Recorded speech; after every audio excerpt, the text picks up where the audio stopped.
이번엔 이태원 참사와 관련해 살펴보겠습니다.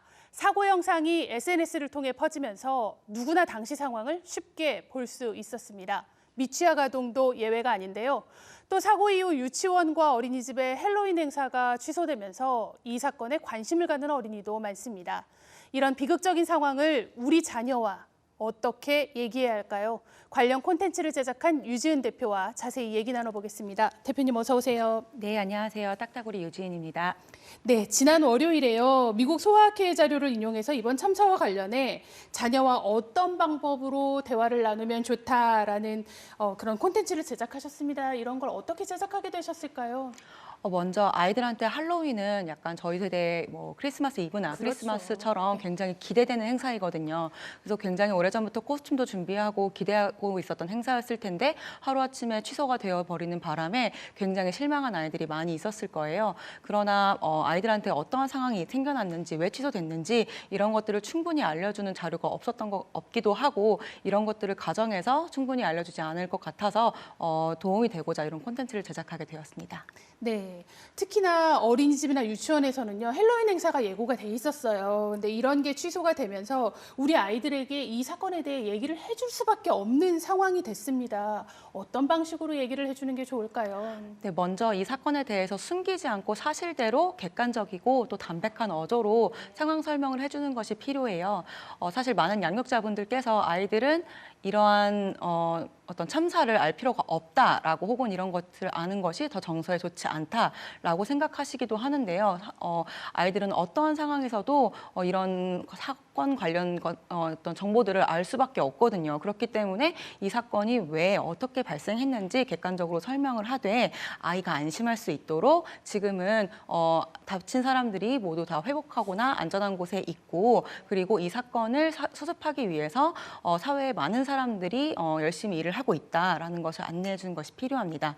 그리고 마지막으로는 아이 역시도 동료 시민으로서 어떤 참사에 애도를 표할 수 있도록 우리가 할로윈 행사 때문에 다친 사람들이 있고 그 다친 사람들과 그 가족들을 위로하기 위해서 이번 할로윈 행사를 취소하게 되었다. 그렇기 때문에 우리도 위로에 동참하는 마음으로 집에서 할 수 있는 어떤 간단한 묵념이라든지 아니면은 우리만의 어떤 행사 시간을 보내자라고 이렇게 하는 것으로 아이에게 좀 안정적인 마음을 줄 수가 있습니다. 그런데요, 우리가 이런 사건에 대해서 얘기할 때 참 부모 입장은요, 자녀를 조금이라도 안심시키고 싶어요. 그렇다 보니까 어떤 사고나 죽음 이런 거에 대한 직접적인 표현을 하고 싶지가 않습니다. 어떻게 하면 좋을까요? 이건 좀 연령에 따라 다른데요. 6세 미만의 경우 죽음에 대해서 이해할 수 없기 때문에 6세 미만 아이들한테는 죽음에 대해서 간접적으로라도 알려주지 않는 것이 좀 필요하기는 해요. 하지만 6세 이상이라면 죽음에 대해서 이미 좀 이해를 할 수 있는 나이거든요. 그렇기 때문에 아이에게 죽음에 대해서 사전적 정의에 대해서 설명을 해주고 그러니까 심장이 더 이상 뛰지 않는 상태이고 몸이 내 말을 듣지 않는다 정도와 같은 설명을 해주되 죽음에 대해서 조금 두루뭉실한 표현을 피해 주시는 것이 좋아요. 예를 들어서 먼 여행을 떠났다. 오래 잠들었다. 이런 것은 여행이나 잠에 대한 어떤 부정적인 이미지를 줄 수 있기 때문에 이러한 단어 선택은 피하고 객관적으로 죽음에 대해서 설명해 주는 것이 아이들한테도 이해를 돕는 데 훨씬 큰 도움이 됩니다. 저희가 마음 같아서는 조금 더 은유적으로 비유로 이야기를 해주고 싶은데 또 그렇지 않은 면이 있나 봅니다. 우리가 아이들과 대화를 나누고 난 뒤에요, 가정에서 주의해야 할 점이 있다면요. 아무래도 사건 현장에 대한 어떤 미디어나 아니면 사진 같은 실제적인 자료들을 좀 피해주는 것이 중요해요. 아이들은 미디어와 현실을 잘 구분하지 못하거든요. 그렇기 때문에 사진이나 영상 같은 것들을 자꾸 보다 보면 저것이 지금도 일어나는 일인가? 아니면 저것이 나에게도 발생할 수 있는 일인가? 이렇게 걱정할 수가 있거든요. 그렇기 때문에 가급적 관련한 사진이나 영상은 피해 주시되 혹시나 아이가 그런 것을 보았다면 이것은 더 이상 일어나지 않는 사건이고 너는 안전하다라는 것을 알려주는 것이 중요합니다. 또한 이런 사건에 대해서 설명을 할 때 아이가 이제 다양한 것들을 물어볼 수가 있어요. 왜 이런 사건이 일어났는지, 누구 때문에 일어난 건지 이런 것에 대해서 설명을 할 때 피해자들의 잘못으로 어떤 이제 원인을 돌린다든지 이런 식으로 이야기하는 것은 주의할 필요가 있습니다. 네, 요즘 뉴스만 틀어도 다 영상이 그렇고요. 또 아이들이 유튜브도 워낙 많이 보니까요. 정말 피할 수는 없는데 많이 걱정이 되고 또 가정에서도 그런 부분 주의가 좀 필요해 보입니다.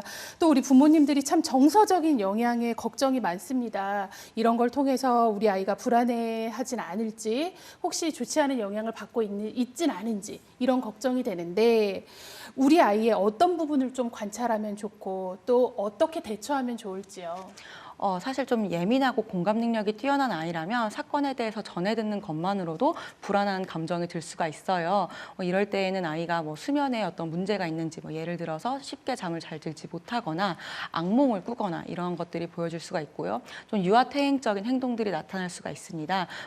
양육자에게 과하게 집착을 한다든지 하지 않던 떼쓰기를 한다든지 이런 것들이 보인다면 관련해 가지고서는 전문가에게 상담을 받으면서 이제 아이가 관련 이제 문제를 충분히 심리적으로 회복할 수 있도록 돕는 것이 중요합니다. 네. 사실 이번 사고뿐 아니라 어떤 비극적인 이슈를 두고는 부모님들이 자녀와 이야기하는 게 사실 많이 어렵습니다. 아무리 그런데 어린 자녀의 질문이라도 잘 대답해주고 또 객관적인 사실을 간단하게 이야기해주는 걸 한번 또 새겨봐야겠습니다. 네, 오늘 말씀 잘 들었습니다.